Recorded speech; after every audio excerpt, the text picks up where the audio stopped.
Durante o jantar, minha mãe disse: "É para quem realmente contribui." Minha irmã deu um sorriso de canto. "Só fique feliz por termos te contado." Eu respondi: "Obrigado pela sinceridade." Depois fui para casa, encerrei o portal de pagamentos e bloqueei todos os dispositivos vinculados. Às 5h17 da manhã, meu irmão mandou mensagem: "A gente não consegue embarcar. Liga para a companhia aérea." Eu simplesmente ignorei. Mais tarde, começaram as ligações. Eu nunca tinha sentido tanta raiva na minha vida. Nem quando minha irmã bateu meu carro e riu da minha cara. Nem quando minha mãe abriu um cartão de crédito no meu nome quando eu tinha 19 anos. Nem mesmo quando meu pai disse que eu devia virar homem depois de ser demitido na pandemia. Mas aquele jantar tão calculado, tão ensaiado, foi o momento em que alguma coisa dentro de mim se quebrou. Não foi barulhento, não foi de uma vez. Foi lento, frio, com uma certeza final que tornou tudo muito claro. Eles marcaram no lugar de sempre. O Bianchi's, um restaurante que eles gostam não pela comida, mas pela atmosfera. Toalhas brancas, azeite importado, cardápio cheio de nomes que ninguém consegue pronunciar direito. Eu cheguei no horário, como sempre fazia. Até me arrumei bem, porque achei, de forma ridiculamente otimista, que talvez, só dessa vez, eles quisessem ter uma noite tranquila, um momento genuíno em família. Fui ingênuo. Todos já estavam lá. Minha mãe me beijou no rosto como se não tivesse ignorado 3 das minhas ligações na semana anterior. Minha irmã mal levantou os olhos do celular. Meu irmão acenou com a cabeça, como se fôssemos colegas de trabalho, não irmãos. E meu pai me deu aquele sorriso tenso, forçado, que ele sempre faz quando está prestes a dizer algo cruel, mas ainda não decidiu quando. O jantar começou normalmente. Pão, vinho. Minha mãe reclamou da segurança do aeroporto, mesmo que ela só fosse viajar dali a 24 horas. Lembro de ter rido de uma bobagem que meu irmão disse sobre o personal trainer dele. Por um segundo, aquilo quase pareceu uma família de verdade. Mas o clima mudou. Dava para sentir, mesmo sem saber exatamente o que vinha. Minha mãe esperou até a massa ser servida. Eu tinha acabado de dar a primeira garfada quando ela largou o talher, olhou direto para minha irmã e disse: "É para quem realmente contribui." Silêncio. Ninguém reagiu, pelo menos de imediato. Minha irmã sorriu, sem nem disfarçar. Meu irmão continuou encarando o celular, mas eu vi seus ombros ficarem tensos. Meu pai limpou a boca com o guardanapo, como se fosse só mais uma quarta-feira qualquer. "Só fique feliz por termos te contado," disse minha irmã. Ela nem olhou para mim. Nem precisou. Tudo tão ensaiado. Eu só consegui responder: "Obrigado pela sinceridade." E eu falei sério. Não porque eu estivesse grato, mas porque, finalmente, eles tinham dito em voz alta o que sempre pensaram. Eu nunca fui parte da família. Eu era o banco, a rede de segurança, aquele que podiam pisar em cima, desde que continuasse pagando pelo chão em que eles andavam. Veja bem, a viagem para a Itália tinha sido ideia minha. Eu queria fazer algo especial. Não viajávamos juntos há mais de uma década e achei que, talvez, só talvez, pudesse ser um recomeço. Planejei tudo. Comprei as passagens, reservei os hotéis, organizei passeios. Gastei quase $30.000 do dinheiro que juntei durante 2 anos. Achei que depois eles fossem me devolver pelo menos uma parte. Era o acordo não dito. Mas, pelo visto, o plano deles sempre foi ir, sem mim. Eles decidiram que eu não era esforçado o suficiente. Que eu não entendia o que significava construir um futuro. Tudo isso dito pelas minhas costas, depois jogado casualmente na minha cara, como se não fosse nada demais. Eu paguei a conta. Claro, ninguém se ofereceu. Eles nunca se oferecem. Saí sem dizer tchau. Quando cheguei em casa, não gritei, não surtei. Apenas me sentei, abri o notebook e comecei a cancelar tudo. As passagens, os hotéis, o aluguel de carro, cada reserva que eu tinha feito. O sistema me reembolsou cerca de 80%. Então, sim, perdi $6.000 só pelo privilégio de não ser humilhado do outro lado do Atlântico. Em seguida, desconectei todos os dispositivos vinculados. Minha irmã, minha mãe, meu pai, todos tinham acesso ao meu aplicativo de viagens. Cortei o acesso deles. Depois bloqueei todos os e-mails deles da minha conta. Terminei por volta das 3 da manhã. Às 5h17, meu irmão mandou uma mensagem. A gente não consegue embarcar. Liga para a companhia aérea.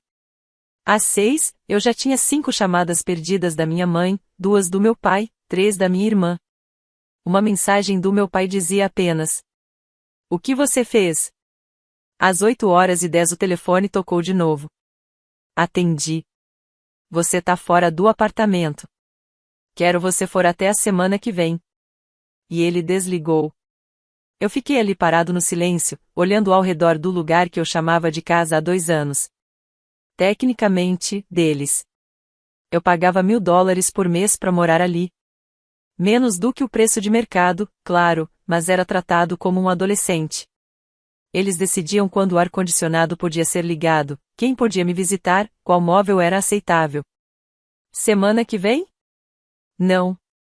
Eu comecei a empacotar minhas coisas naquela mesma manhã. E, pela primeira vez na vida, eu não senti medo. Eu senti liberdade. Não respondi à ligação, nem à mensagem, nem às ameaças. Só comecei a arrumar tudo, devagar, com calma. Não por estar assustado. Eu não estava.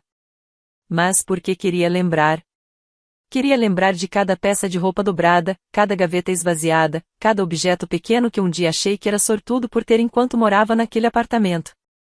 Eles queriam que eu saísse em uma semana. Eu sairia em 2 dias. Antes do meio-dia, metade da cozinha já estava encaixotada e 3 sacolas de roupas separadas. Por volta das 3 da tarde, achei um anúncio online de um apartamento mobiliado, de um quarto, numa parte tranquila da cidade. O dono tinha acabado de aceitar um emprego no Canadá e precisava de alguém com urgência. Mandei mensagem. Ele me ligou em 10 minutos. Depois de um tour rápido por vídeo e uma transferência pelo aplicativo, o apartamento era meu pelos próximos 6 meses. Assim, simples assim. Sem fiador. Sem meu pai precisa aprovar. Sem ninguém perguntando se eu realmente precisava de um segundo travesseiro. Na manhã seguinte, eles apareceram. Eu estava ajoelhado no chão, fechando uma caixa com fita adesiva, quando ouvi a batida na porta. Eu sabia que eram eles. Nem precisei olhar. Abri a porta e lá estavam, minha mãe segurando um pote de plástico com aquelas rosquinhas dinamarquesas, como se aquilo fosse algum tipo de café da manhã em família. Meu pai atrás dela, mãos nos bolsos, encarando o chão. Eu conseguia ouvir a voz da minha irmã no viva voz, saindo da bolsa da minha mãe. Minha mãe disse que eles estavam pensando que talvez tivessem sido um pouco precipitados. Meu pai disse que era óbvio que eu estava em um momento emocionalmente frágil, e que eles estavam dispostos a perdoar e seguir em frente, se eu parasse de agir de forma irracional. Precisei de muita força para não rir na cara deles. Irracional? Só porque eu parei de bancar a viagem deles para a Europa? Porque eu me recusei a ser humilhado e ainda assim continuar pagando a conta? A voz da minha irmã ecoou pelo telefone, dizendo que eu estava sendo hostil. Que eu estava jogando fora anos de família por causa de um erro. Que tudo isso era drama. Foi essa palavra, drama, que me fez explodir de vez. Eu contei toda a verdade. Tudo. Joguei ali, sem filtro, cada pequeno momento que ficou me corroendo por anos. Não era só sobre a viagem para a Itália. Era tudo. A vez que fiz um empréstimo para pagar a cirurgia nas costas do meu pai porque o convênio não cobria. Às vezes em que cancelei meus próprios planos porque minha mãe me fazia sentir culpa por estar sempre ausente. A vez que paguei 2 meses de aluguel da minha irmã porque, segundo ela, a colega de apartamento tinha sumido. Todos os anos em que eu só dava, e nunca recebi sequer um pedido de desculpas. Agora vocês não têm o direito de chamar isso de drama. Não têm o direito de fingir que não entendem. Eles ficaram ali, fingindo ouvir. Minha mãe disse algo sobre como eu estava recriando a história. Meu pai disse que eu devia me acalmar antes de queimar todas as minhas pontes. Tarde demais. Eu disse que me mudaria em 2 dias. Não, eles não precisavam se preocupar com aluguel. Não, eu não precisava da ajuda deles. Não, eu não iria ao jantar de domingo. Não, eu não queria ouvir mais nada de ninguém. E fechei a porta.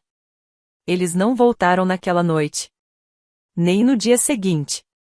2 dias depois, eu me mudei. O apartamento era pequeno, meio desgastado, mas as janelas deixavam a luz entrar, os vizinhos não sabiam meu nome e eu conseguia respirar.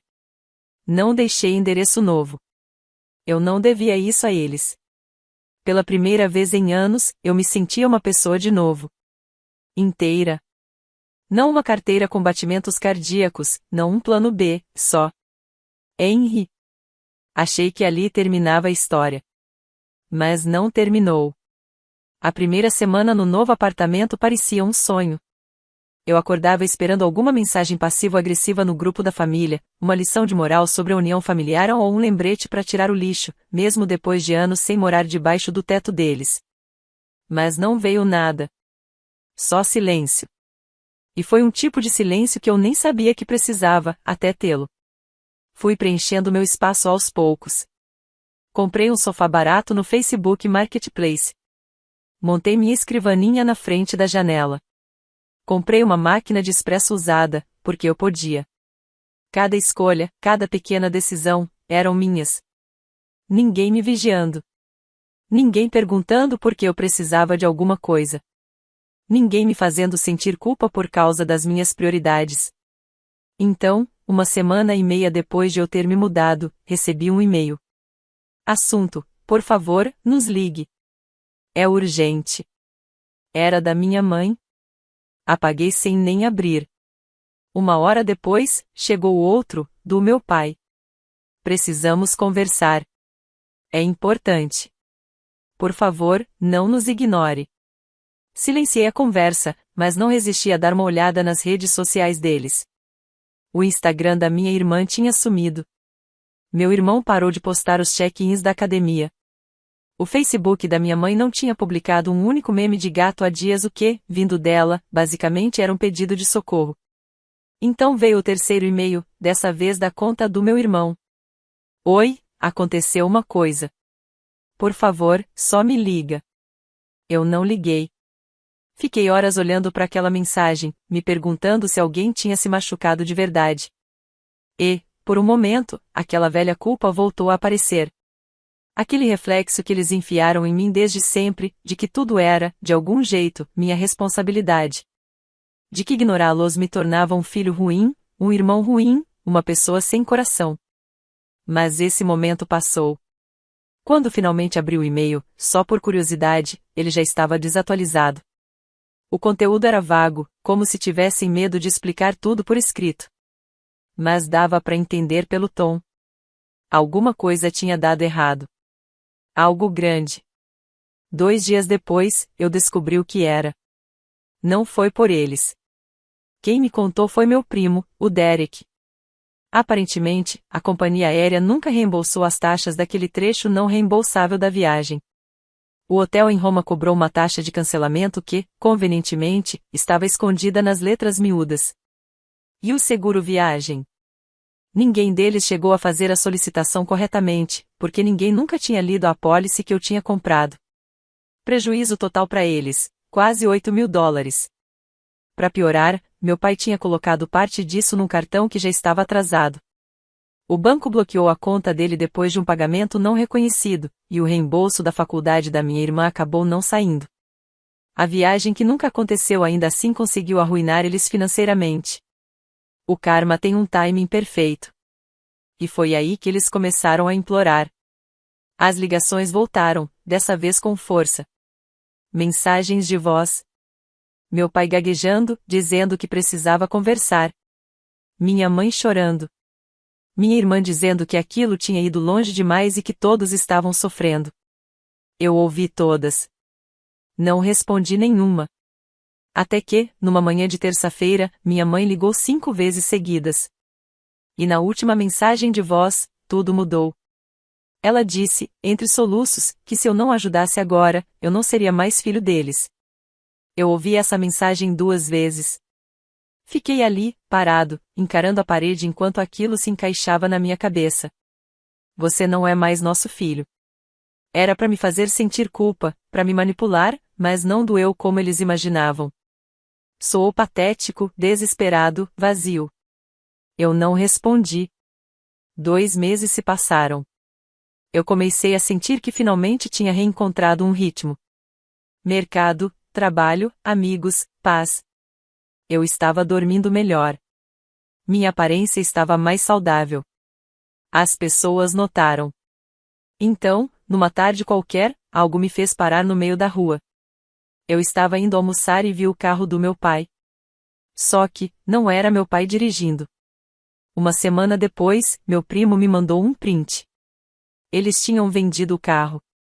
No momento em que vi o carro do meu pai anunciado no Facebook Marketplace, algo dentro de mim mudou. Eu não fiquei surpreso que eles tivessem vendido.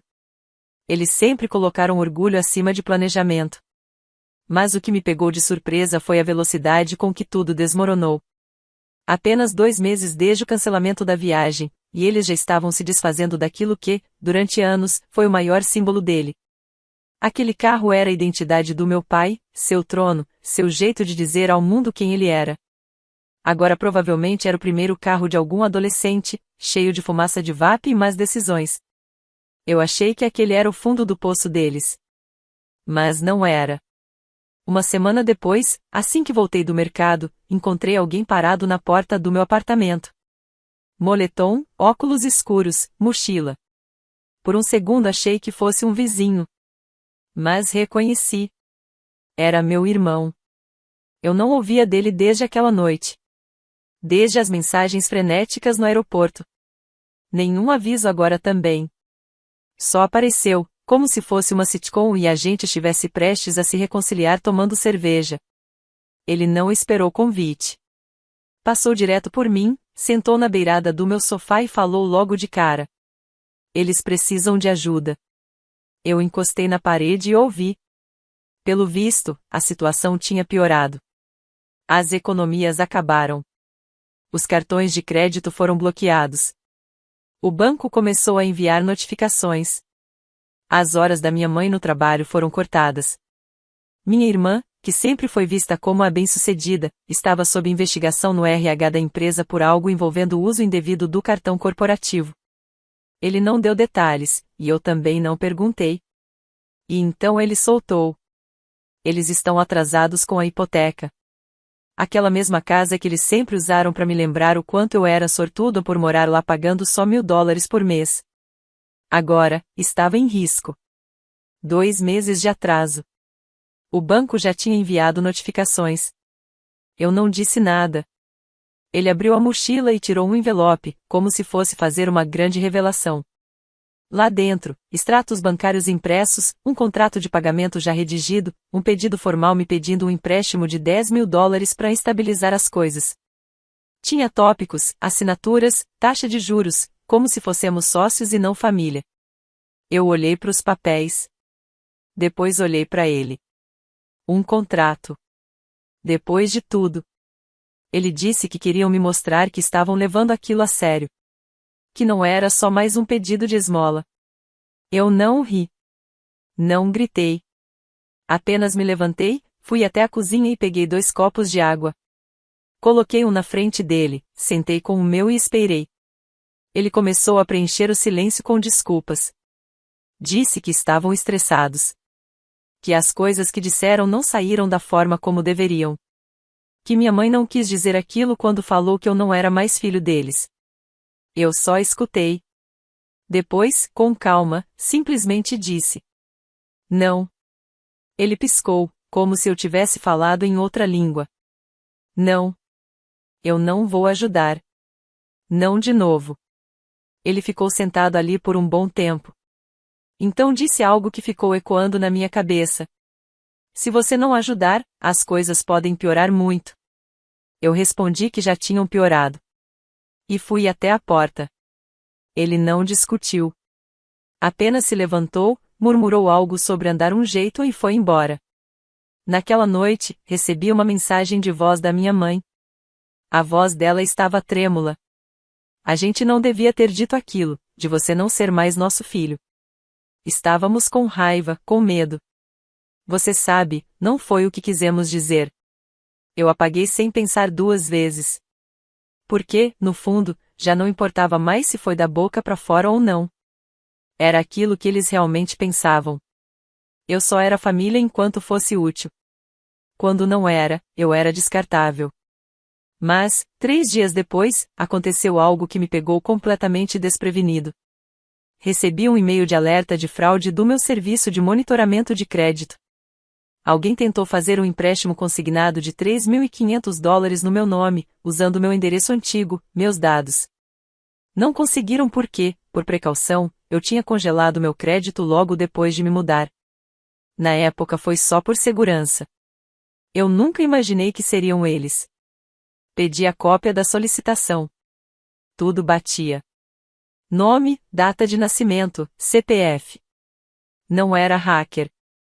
Era alguém que já tinha minhas informações. Alguém com quem eu já tinha morado. Eles nunca tocaram no assunto, nunca assumiram. Mas eu sabia. E, pela primeira vez na vida, eu realmente não me sentia mais filho deles.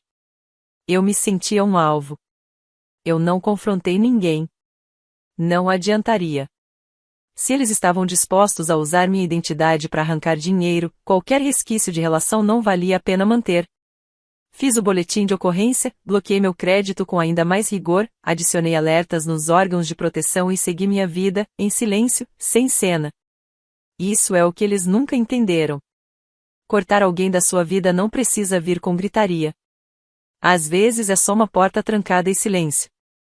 Por algumas semanas, nada aconteceu.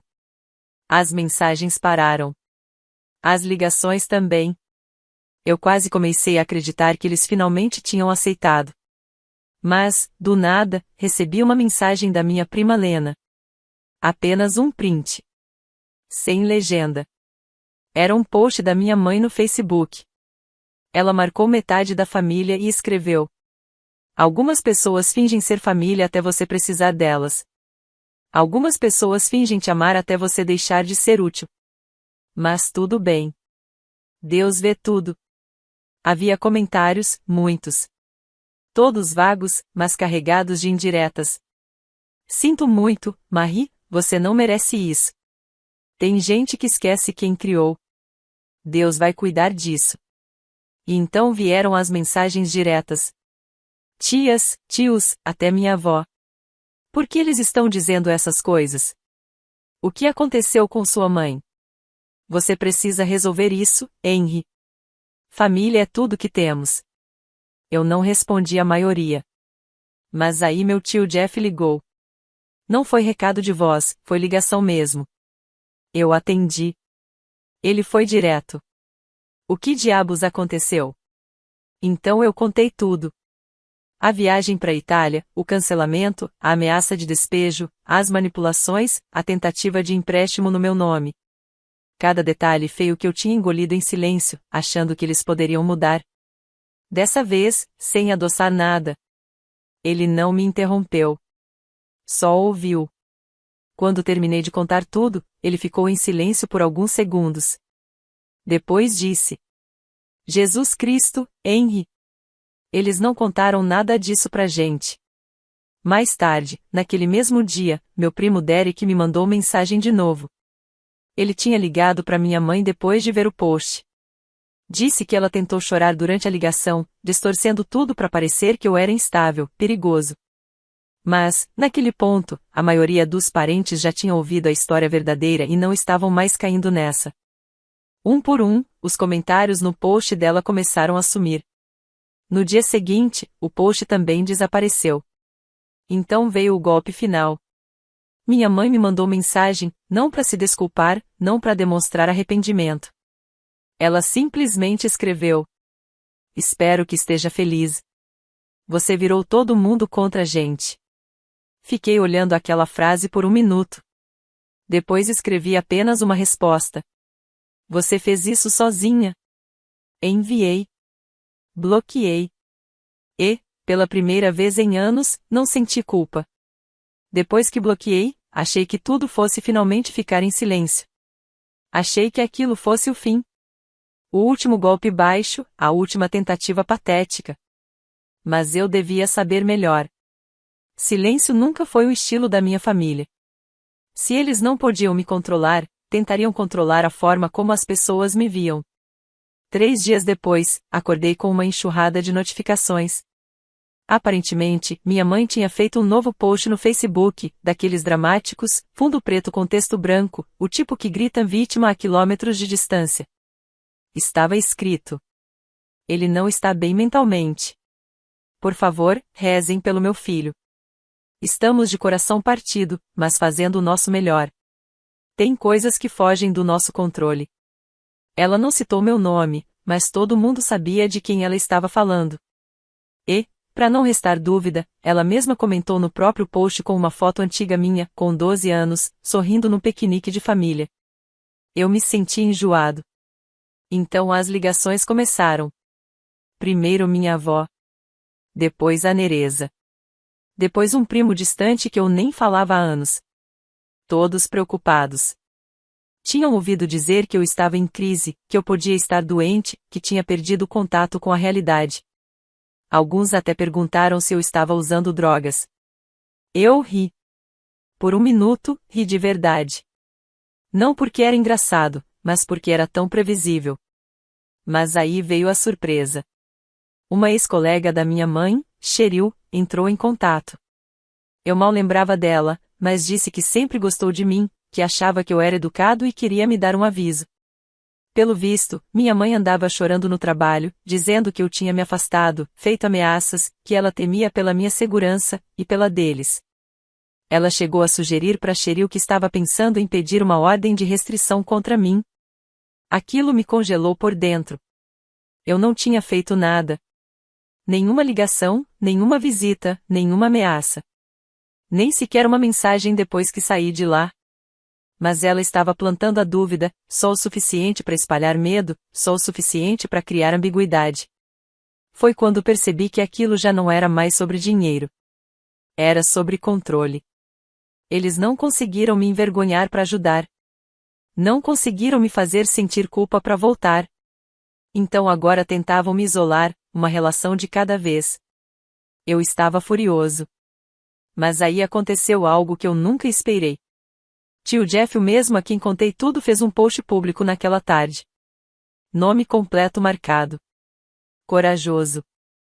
É difícil ver pessoas reescrevendo a história só para proteger a si mesmas. Tenho orgulho do meu sobrinho por finalmente ter colocado limites. Talvez, se mais de nós tivéssemos feito isso antes, as coisas teriam sido diferentes. Isso viralizou no grupo da família. Todo mundo viu. Alguns me mandaram mensagens privadas dizendo que sentiam muito.